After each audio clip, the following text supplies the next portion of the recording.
Daawwattoota keenya akkam jirtu. Kun qophii abbaa misoomaati. Qophiin abbaa misoomaa walta'iinsa AMN Plus sagalootaa fi abbaan taayitaa bulchiinsa dhaabbilee misoomaa magaalaa Finfinnee waliin ta'uudhaan kan waliin qopheessinu.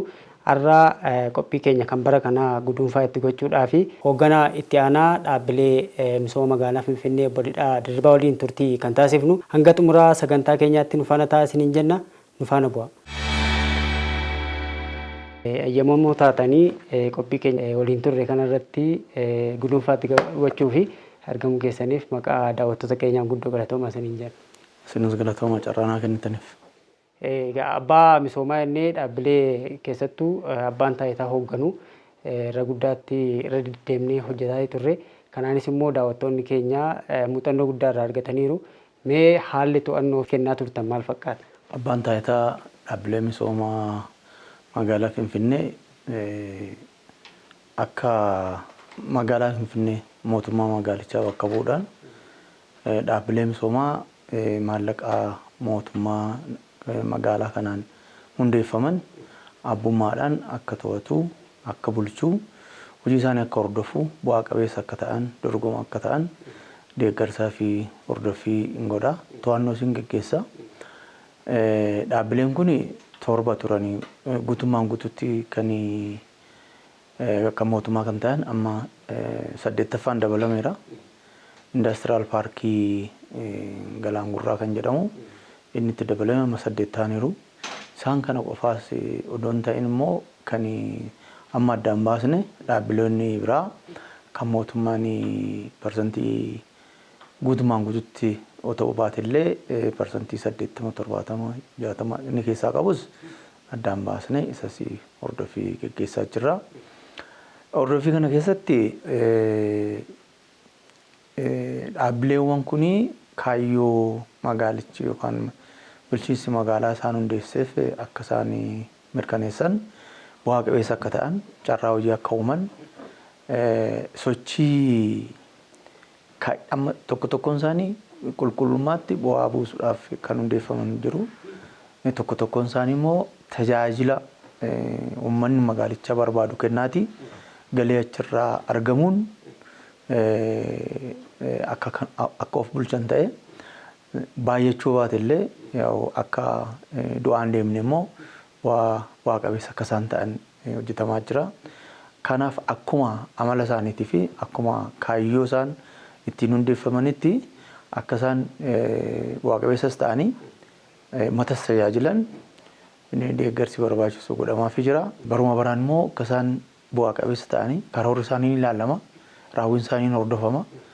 Akka isaan of danda'uu irra darbanii bu'aa buusanii magaalicha immoo akka magaalli barbaadutti, akka bulchiinsa magaalaa barbaadutti akka isaan gumaacha isaanii cimsaa deeman hojiin hojjetamaa jira jechuudha. Egaa amma dhaabbileen isinuu kaastaniitu dhaabbileen hedduun waajjiraalee yookaan seektoroota immoo biiroolee hedduu keessa faffaca'aniiti kan isaan turanii. Inni kun immoo dhaabbanni kun irra deebiidhaan caasessuudhaan warreen dhiyeenya hojiitti seenantu jira. Warreen immoo buleeyyii bakka jiranitti bu'aa gaarii fiduu dadhabanii harkifataa turantu jiru. Isa kana caasessitanii gara tokkotti fiddanii akka inni bu'a qabeessa taasisuu keessatti faayidaa akkamii qabaata bulchiinsa magaalaatiif? Bulchiinsi magaalaa al tokko erga dhaabbilee kana hundeesse dhaabbileen kun bu'a qabeessa ta'uu qabu, dorgomaa ta'uu qabu. Tajaajila kennuun janaatti hin bituu, hin gurguruu, hin oomishuu, tajaajila sin kennuu, tajaajila kennamu kana keessatti baasii bara baraan baajata mootummaa irraa barbaadu irra waan dura ka'umsaaf kenname sanatti fayyadamanii bu'aa buusanii ofiis guddachuu, magaalichas immoo maallaqaan dividendii kaffaluudhaan magaalas deeggaraatii deemuu jechaadha. Seektoroota kanaaf mootummaan maallaqa baajata irraa ramaduudhaaf hin jinqamu. Al tokko qabeenyaa fi maallaqa kennee jira. Kan guutummaan guutumatti kennamanis jira, kan kennameefis jira. isaan kun garuu waan kenname sanatti fayyadamanii waa buusuu qabu. Bu'aa argatan irraa immoo dabalii mindaa hojjetaa ta'uu, hojii gaggeessitoota ta'uu, piroojektota adda addaa ta'uu fayyadamanii kaan immoo mootummaa fi dabarsanii hin gumaachuu jechaadha. Suni deeggarsa mataasaa qaba. Piroojektonni adda addaa immoo amma isaan amma fakkeenya qeeraa fudhanne qeeraan bara dheeraa kan turedha. Iddoo lama jira qeeraan Akaaqis jira as magaalaa Finfinnee walakkaas jira. Garuu yeroo laallu bara dheeraa kan turee fi iddoon itti hojjetamu akkaataan itti hojjetamu hojjetaan achi keessa jiru waan hojjetaan itti tajaajilamu kun hundi isaayyuu kan boodattafe. Hawwataa miti iddoon isaa hojiin isaa hojjetama achi keessa hojjetuuf iyyuu mijaa'aa miti. Kun yeroo gabaabaa asii piroojektota nuuf dhiyeessanii piroojektota sun laallee hayyamnee fi amma inni magaalaa walakkaa jirus fooyya'aati jira. Inni Akaaqirras amma yoo ilaaleen dhufe innis kanaan dura warra moofaa jijjiguuf ka'an sana diigee haala haaraadhaan ijaaraa jira. Fuulduratti immoo waan ammayyaa ta'e iddootti qalma gaggeessan qalmi kun maaliifan isa kaasee kallattiidhaan magaalaa jidduu jira waan ta'eef magaalaa jidduu jira kallattiidhaan akka nyaataatti jirraa fudhannee nyaanna waan ta'eef itti fayyadamna waan ta'eef qulqullinni isaa eegamuu qaba. Hojjetaan achi jirus haala sirriidhaan hamilee guutuudhaan hojjechuu qaba. Wantichi hojjetamu hundumtiyyuu mana namaa dhaqa. Kanaafuu of eeggannoon guddaan barbaachisaadha achitti. Kanaaf bara darbe kana 2018 keessa piroojektota baay'ee hayyamnee fi haaromsa akka isaan godhan hayyamnee hojjechaa jiru jechaadha. Warri Akaaqa jiranis akkasuma haaromsa godhaa jiru. Kuni boordiin isaan bulchus jira, nutis jirra. Wal hubachuudhaan hojjetamaa jira. Gaggeessitoota irraa jalqabee daayirektaroota naannoo faayinaansii, humna namaa, karooraa fi hordoffii, oodiitii kana irratti hojjetanii hojiin isaanii akka ammayyaa ta'u akkuma baratameen yoo hojjetanii bu'aan barbaachisuun argamu. Leenjiin barbaachisaadha waan ta'eef leenjii kana ofii keenyaas kan kenninu jira. Ogeessota ofii qabnuun kan biraa immoo ogeessota Yeesraa Amaraar Instituutiin jedhamu kan federaalaa isaa wajjin hin taane leenjii gaggabaabaa kennaatii jirra. Leenjiin kun egaa alma tokkotti nama gawwoomsanii baasuu hin danda'amu. Leenjiin ofiis nu barbaachisa. Itti fufinsaan warra kaaniifis hin barbaachisa. Haala kanaan deeggaraa jirra. Hojimaata, leenjii, caasaa, teknooloojii kanaan deeggaraa jirra jechuudha. Keessattuu dhaabbilee gurguddoodha kan as keessa jiru. Dhaabbilee kana immoo teknooloojiin tumsuun barbaachisaadha. Kanneen akka kanamaa fa'aa keessatti amma teknooloojiin kun ammatti akka waan lafa qabate nutis immoo waan bara kan hojjenne keessaati naannoo sanatti teknooloojiin lafa qabatee akkaataan itti keessummeessan kenna tajaajila naannoo sana jiru gaarii akka ta'etti argine. Isa kana waliin ga'uu keessatti dhaabbilee as keessa jiranii muuxannoo akka irraa fudhatan irratti tumsitan jira tarii. Kanamaa keessa calqabbiin jiru gaariidha. Innumtuu mataan isaa qulqullaa'ee fooyya'ee akkaataa baay'ee hawwataa ta'een hojiitti jijjiiramu qaba. Namni tokko bakka tokko dhaabbate yookaan faarmaasii tokko dhaabbate qorichi kan isaan bira jiruu fi yoo isaan bira jiraatu immoo iddoo biraa iddoon jiru hin jiru taanaas immoo akka hin jiru namni faarmaasii tokko dhabee faarmaasii tokko naannaa kan biraarra naannaa akkan oolu achuma ta'anii akka ragaa gahaa kennanii fi iddoo kana jira iddoo sana dhaqee iddoo kana dhaqee jedhanii iddoo inni jiru akka agarsiisuu danda'an akka achitti qorichi dhiyaatu sun teknooloojiidha akka inni to'atamu baasiinsaa galiinsaa sochiinsaa hundumtuu akka inni to'atamu cimsinee irratti hojjenna ammayyuu bakka barbaachisaa ta'e hin geenye. Teknooloojiin isaa hojjetamee jira. Garuu sirriitti nama hundumtuu akka hubachuu danda'utti odeeffannoo namaa kennamus akka qulqulluu fi dhugaa ta'uu danda'utti ammallee xiyyeeffannaadhaan hin hojjetama. Wanta amma calqabe kun itti dhufa waan ta'eef bu'aa qabeessa hin ta'u jenneetti kan yaadnu. Amma isaanis bu'aan akka isaan irraa barbaadu. Tokko tokkoon dhaabbilee irraa bu'aan akka barbaadamu dhuma waggaa irratti mootummaadhaaf galii dividendii akka galchan Piroojeektiillee yoo bara dhufu piroojeektii hojjetachuu barbaadan galii baraanaarra bu'aa baraanaarra waan kuufatanirra waan argatanirra piroojeektiin sun hin ayyamamaa fi baay'inaan gara bajetaa bulchiinsa magaalaa wanti deemu jiru.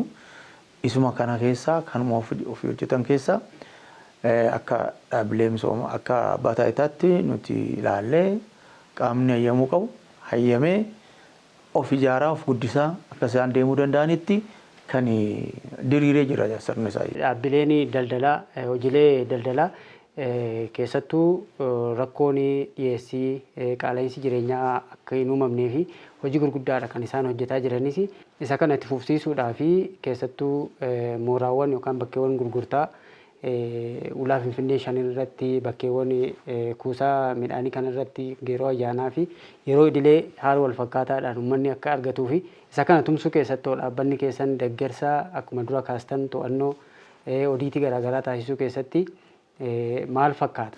Dhaabbanni daldalaa kun oomishaalee qinxaaboo midhaan dabalatee bu'aa warshaalee adda addaa dabalatee inni dhiyeessa.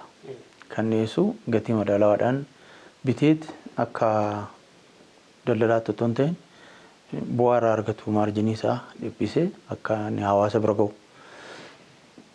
hojjechaa jira. Biddeena warshaan biddeena tolchus jira, innis jira, kan daabboos jira.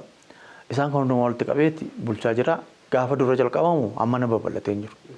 Amma babal'achaa waan dhufeef caasaan isaallee xiqqoo bal'atee humni namaa gaggeessaanis dabalamee fi sirriitti of danda'ee akka inni socho'u caasaan sirreeffamaa fi jira. Sukkaaraan fidaa,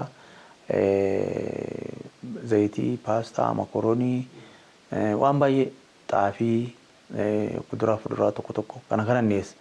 Inni kun egaa mootummaan amma karaa shammaachochi waan jedhan karaa kooperaatiivii kan dhiyeessu jira. Karaa kana kan dhiyeessu jira. Namni magaalaa kana keessa jiru baay'eedha. Dimaandii baay'eetu jira. Kana nama qulqullinaan bu'aa irraa argachuu qofaaf hojjetu irratti hodhiistee gatiin haala barbaachisneen dabalaa deemu. Kanaaf gatii san kontirool gochuudhaaf tokko gatii yeroo yeroon akkaataan taaneen dabalamu to'achuudhaaf. Lammaffaa immoo oomishni alaa galu kuduraa fi fuduraan haa ta'u maal haa ta'u karaa kallattii adda addaatiin nama dhuunfaatiin daldalaa dhuunfaatiin kan galu jira. Karaa immoo kooperaatiivii magaalichaatiin kan galu jira. Inni karaa hojii dhaabbata hojii daldalaa kanaanis immoo kan galu jira. Enterpiraayizii daldalaa hojjetu kan hundaa'ee jiru kanaan kan galu jira. Inni kun akka hanqinni meeshaalee bu'uuraalee ta'an keessattuu warra bu'uura ta'an jiruuti hanqinni akka hin uumamnee fi gatiinis immoo akka malee akka hin daballe kontirool godha jecha. Kanaaf nuti akkamitti akka isaan gaggeessan hordoffiin goona gabaasan fudhannaa hin hordofnaa ogeessota cheeklistii baasanii akka isaan deemanii to'atan goona. Hooggantoonni as jiran immoo namoonni as jiran dhaabbilee adda addaa baay'ate dhaabbilee 2 kan 3 ofitti fudhatanii abbummaadhaan hordofachaa. Abbummaadhaan hordofuun deeggaruu haala kanaan kaayyoo isaaniif kaawwame jiddu galeessa godhatanii akka isaan hojjetan hordofii fi deeggarsi cimaan godhamaafii jira jechuudha. Dhaabbanni ijaarsaa to'annoo fi diizaayinii keessattuu hojii ijaarsaa magaalaa kana keessatti hojjetamaa jiru karaa misooma koriidariitiin daandii gubbaa irratti sheediiwwan gurguddoodha kan isaan ijaaraa turanii misooma magaalaa kana keessatti hojjetamu ariifachiisu. Isa kanaan immoo galii argamuu ofis bulchiinsa magaalaatiifis immoo dhangalaasaa. Amma yeroo ammaa kana immoo bakkeewwan hedduutti manneen jireenyaatti kan isaan ijaaraa jiranii. Isa kana immoo tarsiima mootummaan yeroo ammaa kana qabatee hojjetaa jiru keessatti gahee guddaadha kan inni qabu. Isa kana kana caalaa cimanii isa kana caalaa dorgomaa dhaabbata dorgomaa ta'ee akka hojjetuu fi tumsi gama keessaniin taasifamu keessattuu gama abbaa taayitaatiin taasifamu.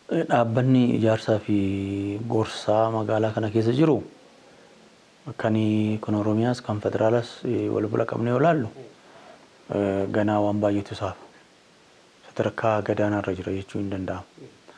Magaalaa Finfinnee keessa immoo potenshaaliin ijaarsaa haaromsa wajjin misooma qarqara lageenii wajjin misooma koriidarii wajjin potenshaala guddaatu jira.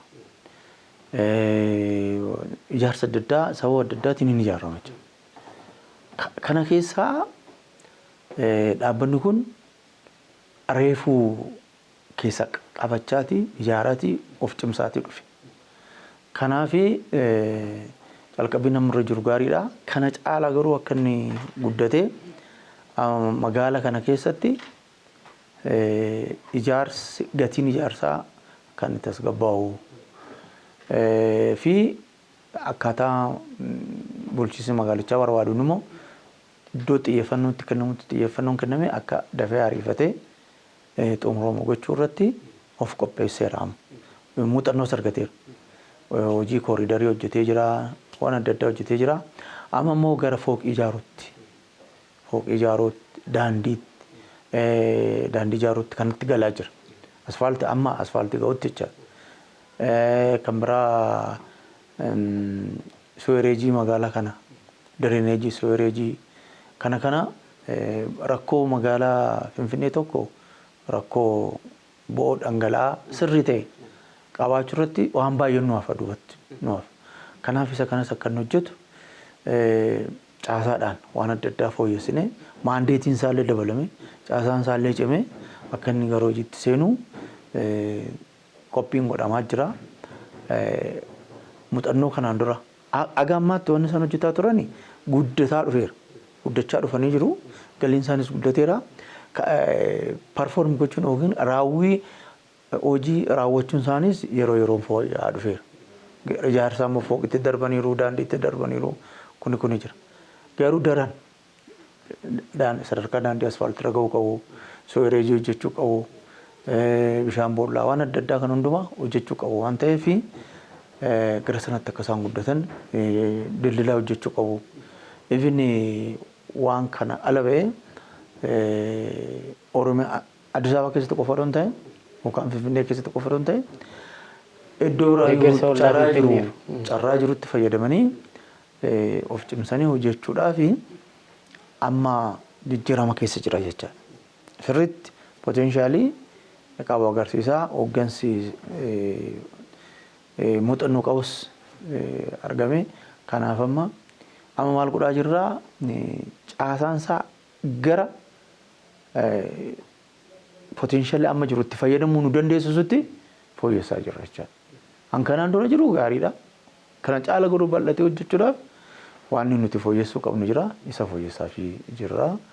Deeggarsa akkasii godhamaaf jira. Bulchiinsi magaalaas deeggaraa jira karaa waajjira kantiibaa wajjin taaneeti caasaalee isaanii kana sirriitti ilaallee kan fooyyessaa jiru jechuudha. Korporeeshiniin paarkiiwwanii fi bakkeewwan bashannanaa uummataa magaalaa kana keessa babal'ataniiti jiru.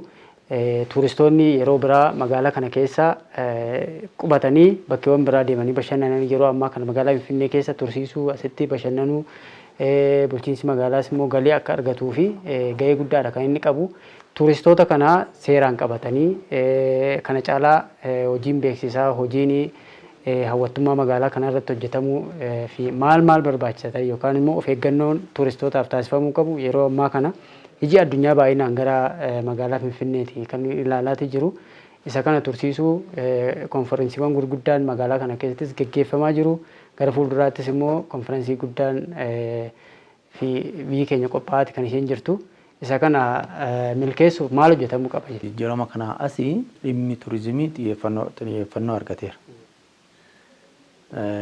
Kabajamoo muummichi ministeeraa keenya waa'ee teknooloojiis waa'ee kanaas baay'ee hubannoo waan qabanii fi biyyi kun tokko maal qabdi kan jedhu sirriitti hubatameera. Poteenshaalee maal qabdi? Turizimiin waan sadan tokko irratti hundaa'a. Tokko qabeenya uumamaa irratti, lammaffaa qabeenya seenaa irratti waan seenaadhaan lafaa qabnu, kaan immoo kan kana lamaanis immoo walitti qabu aadaa.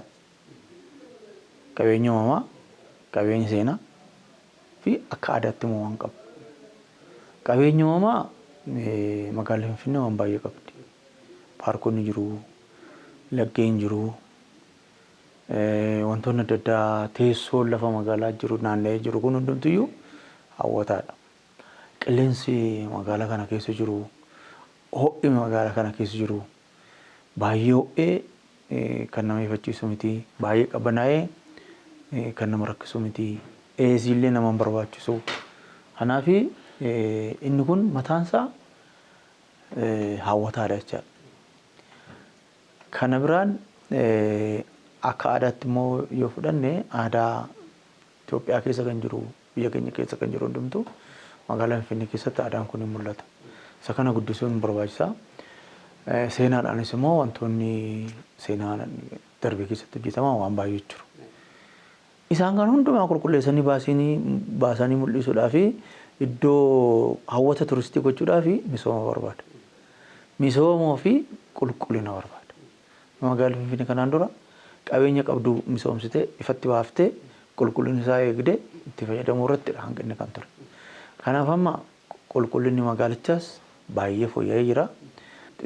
Turistoonni keenya dhaqanii arganii ilaalanii daawwatanii bira turuu danda'anis misoomee jira. Iddoo isaanitti qubatan karaa isaan irra deeman kunuuntuu misoomee jira. Kanaaf amma magaaluma Finfinnee keessaa wanti turistoota hawwatan baay'ee jiru jechaadha.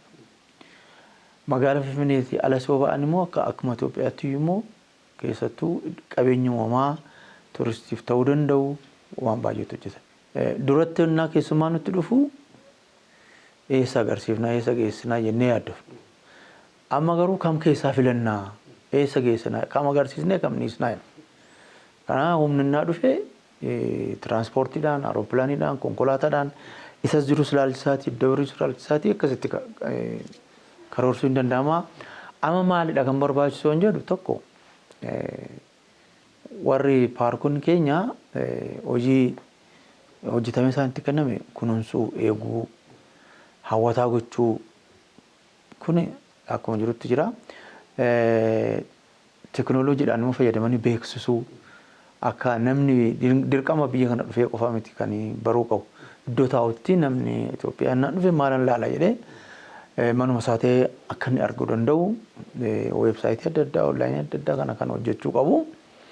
Kanaanii sirriitti beeksisuu qabeenya jiru beeksisuu. Lammaffaa isaan qofa doon ta'e tuuristi gaayidii warra jedhaman jira.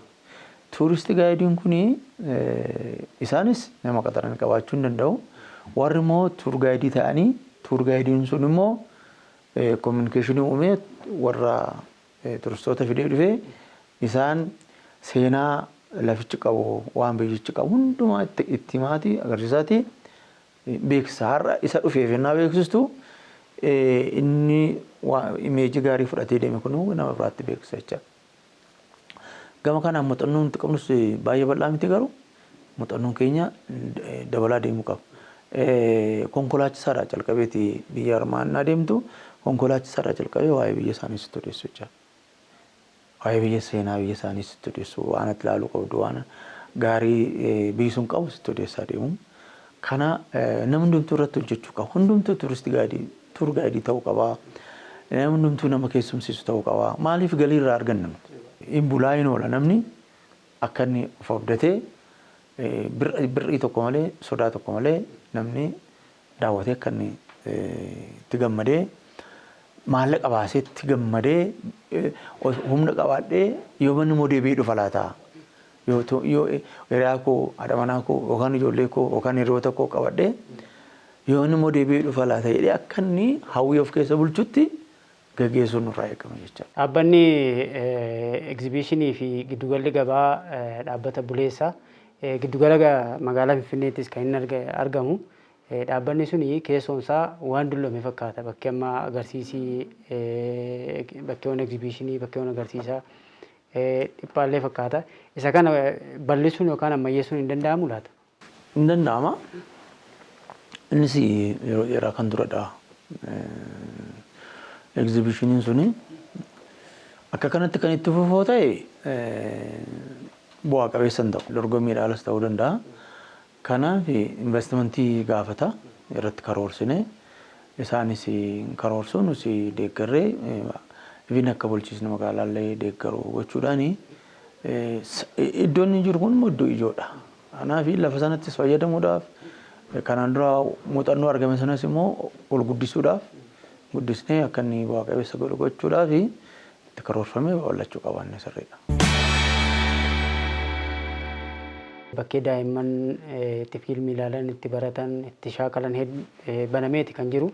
Isa kana ammayye dabalataan babal'isanii hojjechuu isa sanarraa immoo galii magaalaafis ta'uu isaan akka danda'anii fi to'annoo isin taasiftan gama kanaan maal fakkaata?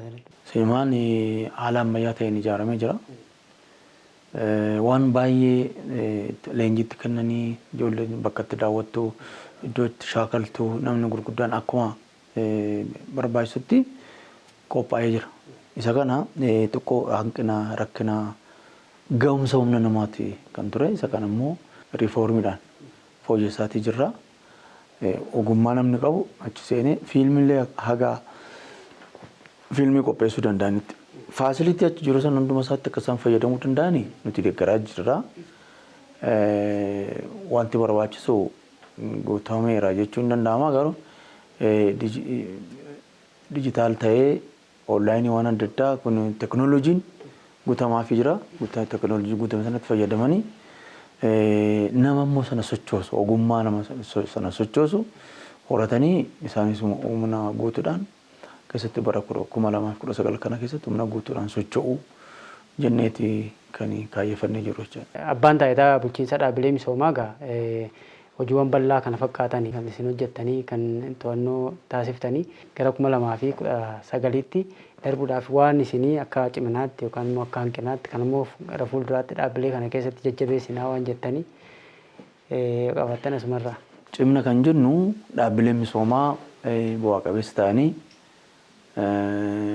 dividendii mootummaadhaaf gumaachuu calqabuun isaanii cimina guddaadha. Inni kun itti fufuu qaba. Amma kan gumaacha akkasii gaggeesse hunda miti. Warri kaanii warri ganaa tattaafachaa jiran jiru. Hundi isaanii yoo garuu amma humna isaanii bu'aa qabeessa ta'anii mootummaa deeggaruu qabu. Dividendii kaffaluu qabu. Kan biraa piroojektota adda addaa dhiyeeffatanii of babal'isuu fooyyessaa deemuun baay'ee barbaachisaadha. Maaliif amma infraastiraakchariin isaan qaban akka duratti kaaftee kun kan adda addaa baay'ee dulloomanii jiru. Isaan fooyya'an malee akkuma duruu sanatti itti fufsiisuun hin danda'amu. Kanaaf karoora qabatanii itti deemudha. Akka ciminaatti nuti baranaa qabeenyi isaan qaban maal ta'a? Asset valuation hojjennee jirra. Business valuation isaanii hojjechuu piroojeektii uumuudhaan hojjetamaatii jira. Bu'aan qorannoo sanaan naannoo dhufe isa qabannee daraan akka isaan guddatan gochuudhaaf barana waan baay'ee hojjetamee ture. Leenjiin kennameera. Bu'aa qabeessa warri ta'an jiru. Warri immoo baay'een isaanii gara bu'aa qabeessummaatti dhufaniiru. Kasaaraa keessaa ba'anii jechaadha. Inni kun akka ciminaatti kan ilaalamudha. Akka hanqinaatti riifoormii calqabne sana xumurree finnee hojjetaas ramannee nama iddoo iddoo qabsiisnee isa sana hojiirra oolchuu irratti nu harkifateera. Sababni isaa riifoormii kun iddoo baay'ee tuttuqa. Instituushinii baay'ee tuttuqa waan ta'eef dagan adda walitti fidanii xumurratti harkifannaan jira. Isa sana cimnee kurmaana tokkoffaa kana keessa cimnee itti finnee humna guutuudhaan hojiitti seenuu qabna. Hojjetas bakka bakka qabsiisuu qabna kan jedhudha. Ilaalchi nama fooyya'uu qabu. Ilaalchi akkuma baay'een keenya siviil sarvaantii turree itti keessaa kan baane ammuma hojjetame miindaan argatta. Akkasii miti dhaabbilee misoomaa keessatti. Dhaabbilee misoomaa keessatti yoo hojjettee waa buustee hin jiraatta. Yoo hojjettee waa buusuu dadhabde immoo kufaa deemta. Dhaabbichi kufee jechuun immoo hojjetan achi keessa jirus dabala miindaan argatu, insentiivii adda addaan argatu. Kanaaf rakkoodha jechaadha. Ilaalcha sana keessaa baanee yeroo keenyas, humna keenyas, beekumsa keenyas walitti qindeessinee bu'aa qabeessummaadhaaf hojjechuu qabna jechaadha. Teekinooloojii itti fayyadamnee hojimaata keenya isa sirreessuu calqabne sirreessinee caasaa humna namaa sirriitti calqabne kana sirreessinee hundumaa hojiitti yoo galle isa kanaan dura bu'aa kanaan dura argamsiisaa ture caalaa daraan caalmaadhaan dorgomaa bu'aa qabeessaa fi guddataa akka ta'utti hojicha gaggeessuun irraa eegamaa yaada jedhuun qaba. Guddoo galatoomaa MN Plus qophiin abbaa misoomaa turtii waggaa tokkoo fi abbaa taayitaa dhaabbilee bulchiinsa magaalaa Finfinnee wajjin turtii taasisanii muuxannoo hedduu daawwattoota keenyaafis qoodaa tureera. Isinis immoo yeroo keessan nu kennitanii nu faana turtii taasiftanii fi maqaa daawwattoota keenyaan galatoomaa. Egaa daawwattoota keenya abbaan misoomaa egaa asumarratti xumuramaa qobiyyee biraatiin hanga walitti deemnutti horaa bulaa deemanaa isiniin jenna.